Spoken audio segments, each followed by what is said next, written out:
Good morning. Good morning. It is Happy Friday, right? Happy Friday. It has arrived. It's not, you know, we're grateful and thankful because what?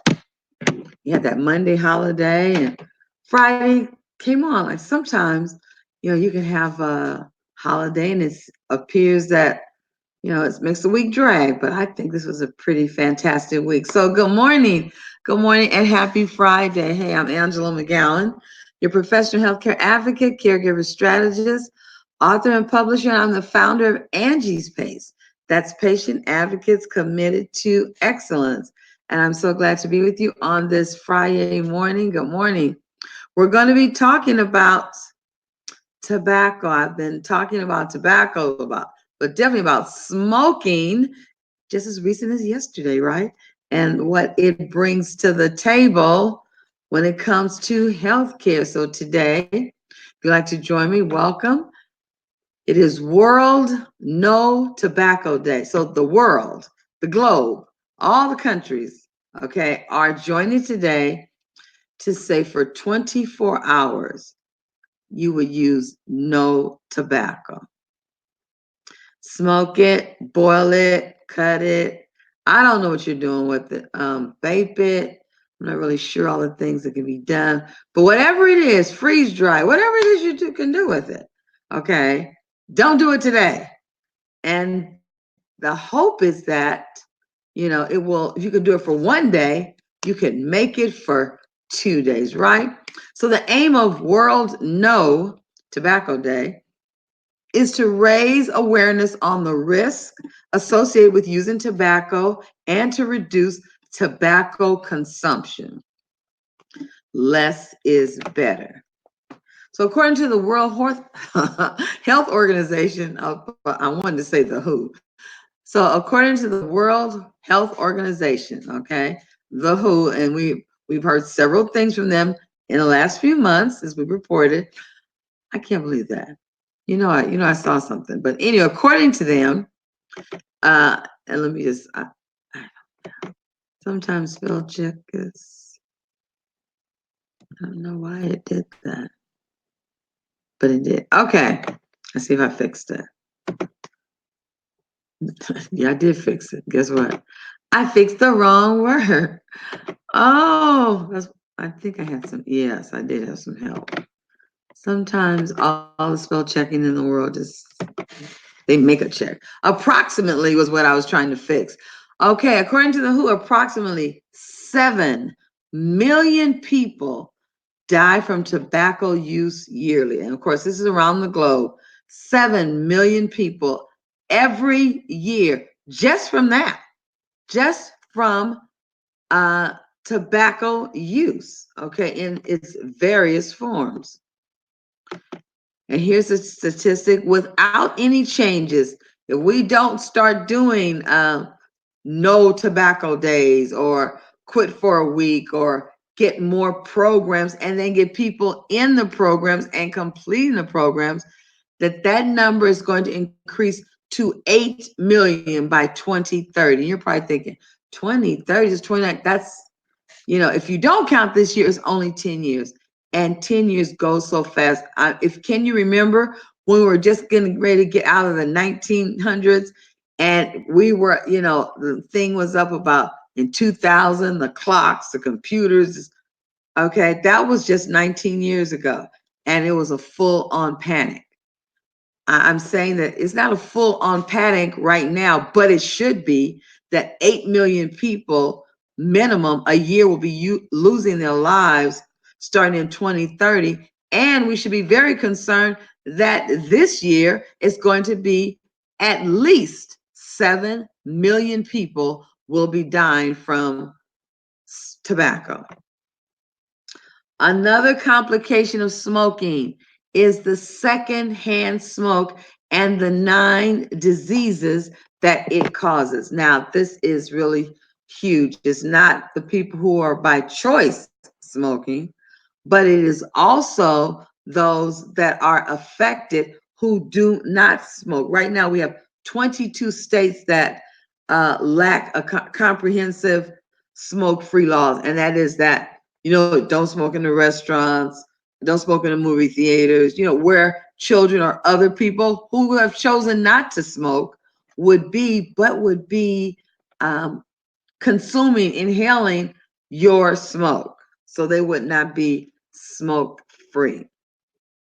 So let's talk about those 9 diseases. Some are very familiar to us. The number 1, okay, is lung cancer.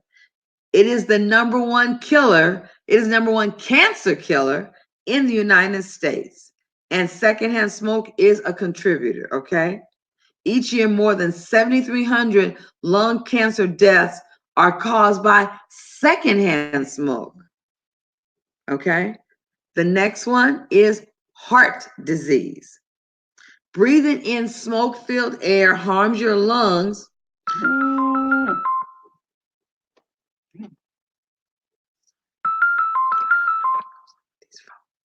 But whenever it goes on, it always goes on when I'm on.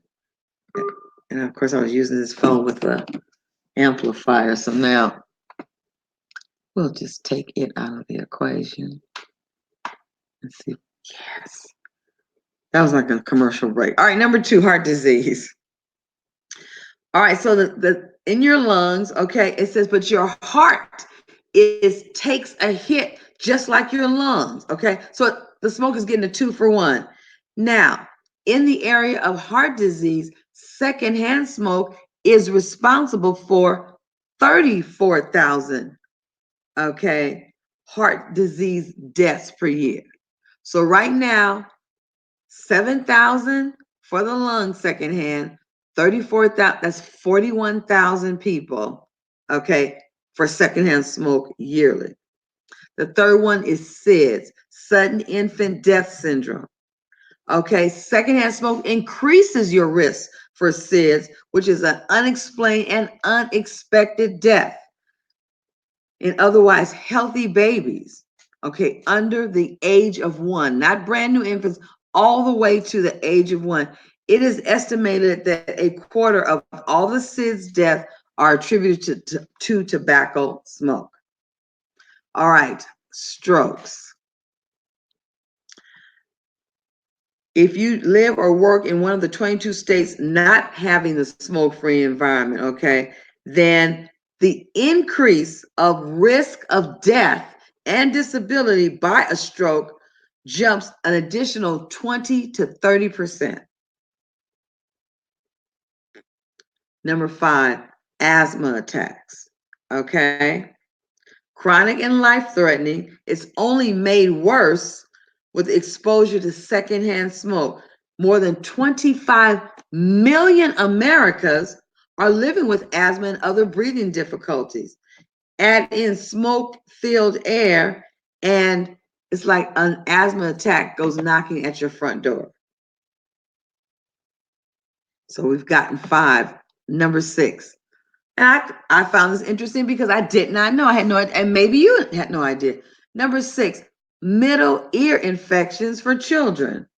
Ear infections have a knack for starting in the middle of the night, of course. Yes, everything with the children starts in the middle of the night anyway. Secondhand smoke sends 790,000 kids to the doctor every year with those type of effects. That's almost 1 million children. Almost 1 million kids, okay, with these ear infections. Number 7, lower respiratory illness in infants.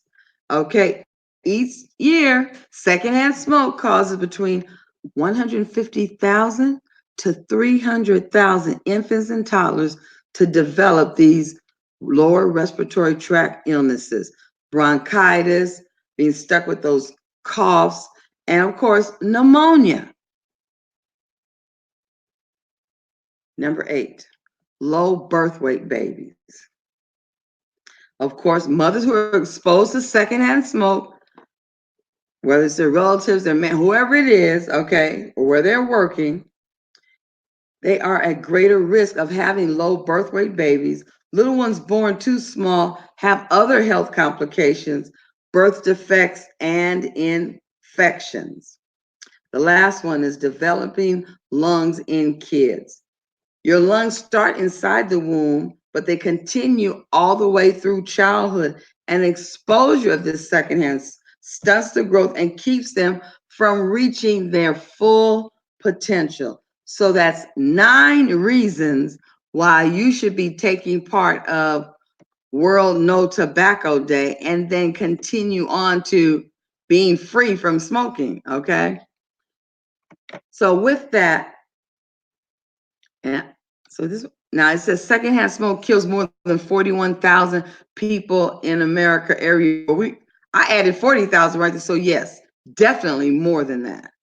Now, what can we do? Here's a solution. I always tell you, we're going to go to the cdc.gov/lung or lung cancer. But for questions, they want you to call so that they can talk to you and send you to a place that can help you immediately if what you want to do is to be free from smoking. 1-800-LUNG-USA. It's a pretty easy number. 1-800-LUNG-USA. And always we go to the cdc.gov/whatever disease we are looking at and are reviewing. So I hope you have an awesome day today. Remember, excellent healthcare is not a privilege, it is your absolute right. All right. I'm always telling you regarding these and other things that we cover, you are welcome to come and join the Powerful Patient Movements Facebook group at the bit.ly link that you see right there. We'd love to have you. And I want to remind you to join me on this Sunday for our weekly edition of Say It Sunday at 5:30 p.m. And that is Pacific Standard Time, okay? On the West Coast, 5:30 p.m. on the West Coast. We're going to be starting another series of, it's called Work and Life Balance. Please join me on that for that right there. And I also always want you to call me, speak with me, schedule an appointment to talk with me at Advocate Angie at the bit.ly link, bit.ly/Advocate Angie. So this is Angela McGowan, your professional healthcare advocate, caregiver strategist, author, publisher, and the founder of Angie's Pace. That's patient advocates committed to excellence. I want to thank you for being with me. And I want you to know that I help you navigate through healthcare's sea of red tape. And I create strategies that will allow you to give excellent health care to those that you love and care for as you care for yourself as well. Okay? And let's see who's here. Hi, Corinda, how are you? As you care for yourself as well. So always, thank you for being here with me. Have an excellent Friday and happy weekend for you. It definitely can.